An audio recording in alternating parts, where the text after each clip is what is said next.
सर्प। सर्प पूर्व जन्म की आत्मा को पहचानते हैं। सर्प योनि एक तरह से पितृ योनि है, परंतु स्थूलजीवी प्राणी है। उसकी आध्यात्म शक्ति मनुष्य से बहुत ही तीव्र होती है।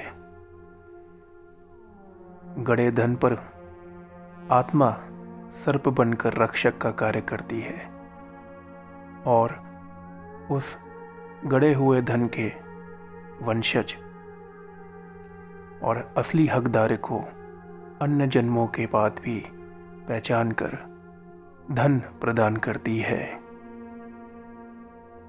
पूर्व जन्म के शत्रु की आत्मा को भी पहचान कर बदला लेती है। सर्प की आत्मा पूर्व भव की अन्य आत्मा को पहचान लेती है एवं यदि उस पर उपकार करना है तो उपकार करती है, यदि बदला लेना है तो बदला भी लेती है।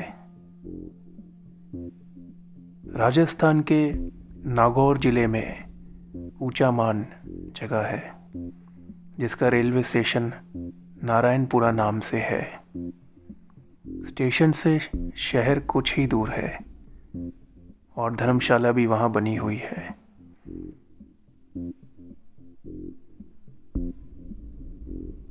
सन 1980 के आसपास की घटना है। वहां की धर्मशाला में एक वैश्य दंपत्ति आकर ठहरे। दंपत्ति अपने काम काज में लग गए। उनका 1 वर्ष का बच्चा मिट्टी में खेलने लगा। कुछ समय के बाद एक सांप आकर बालक के सामने फन फैलाकर बैठ गया।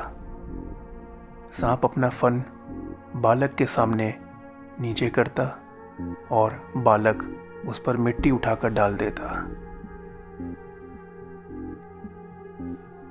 इस तरह आधे घंटे तक यह पूरा कार्यक्रम चलता रहा और अचानक वैश्य दंपत्ति की उस पर नजर पड़ी तो उनके मानो होश उड़ गए। मदद के लिए हाय तौबा करने लगे, परंतु सर्प के पास कौन जाए। एक राजपूत समाज से भी व्यक्ति उस धरी धर्मशाला में ठहरा हुआ था। उसने कहा कि मेरे पास बंदूक है, मैं सर्प को मार सकता हूं, परंतु गलती से निशाना आपके बेटे पर भी लग सकता है। इसलिए आप मुझे लिख कर दे दीजिए कि गलती से बालक को गोली लग जाए तो मैं दोषी नहीं हूं।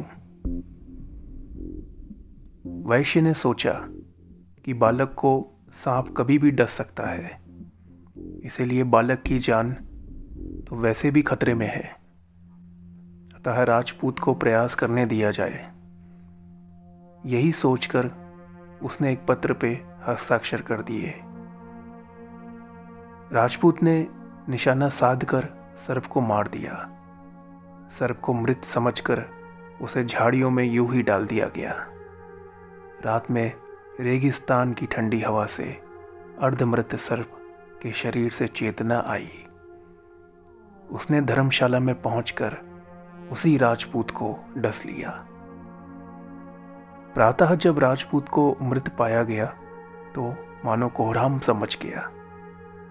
लोग कहने लगे, कल इसने प्राण बचाए और आज इसके ही प्राण चले गए। देवयोग से एक सपेरा वहां आया था। उस सपेरे के पास मंत्र शक्ति थी। उसने मंत्र शक्ति से उस सर्प को बुला लिया और उससे राजपूत को जहर चूसने के लिए कहा, मगर सांप ने ऐसा नहीं किया। तब सपेरे ने सांप की आत्मा को एक छोटे बालक में प्रवेश कराया। फिर उस सांप ने जो कथा सुनाई वो मैं आपके सामने सुना रहा हूं। इस जन्म से 5 जन्म पूर्व ये बालक एक सेठ था। मैंने इससे 700 रुपये उधार लिए, परंतु मैं उसको चुका नहीं सका। इस बालक के व मेरे अन्य जन्म होते रहे। आज मैंने इस बालक के शरीर में सेठ की आत्मा की पहचान कर ली। मैं सिर झुकाकर उससे बार बार क्षमा मांगता था और बालक मेरे सिर पर मिट्टी डालकर ये कह रहा था कि तेरे जीवन को धिक्कार है जो तू आज तक उधार चुका नहीं पाया। हम दोनों अपने अपने भावों में वार्ता कर रहे थे कि राजपूत ने मुझे गोली मार दी। इसीलिए यदि कोई 700 रुपये इस बालक के माता पिता को दे देवे तो मैं इस राजपूत का जहर वापस चूस कर इसे ठीक कर दूंगा। भीड़ में से एक व्यक्ति ने साहस कर 700 रुपये बालक के पिता को दिए। उसके तुरंत बाद सांप ने जहर को वापस चूस लिया। राजपूत जब होश में आया तो यह सारी घटना जानकर वह हैरान रह गया।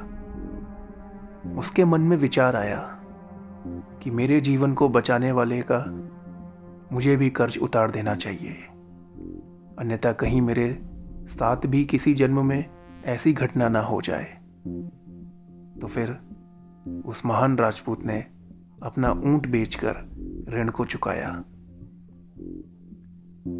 यह कथा सिद्ध करती है कि सर्प की आध्यात्मिक व पराशक्ति मनुष्यों से कई गुना विशेष तीव्र होती है और इसीलिए सांप सर्प पूर्व जन्म की आत्मा को पहचानने की क्षमता रखते हैं।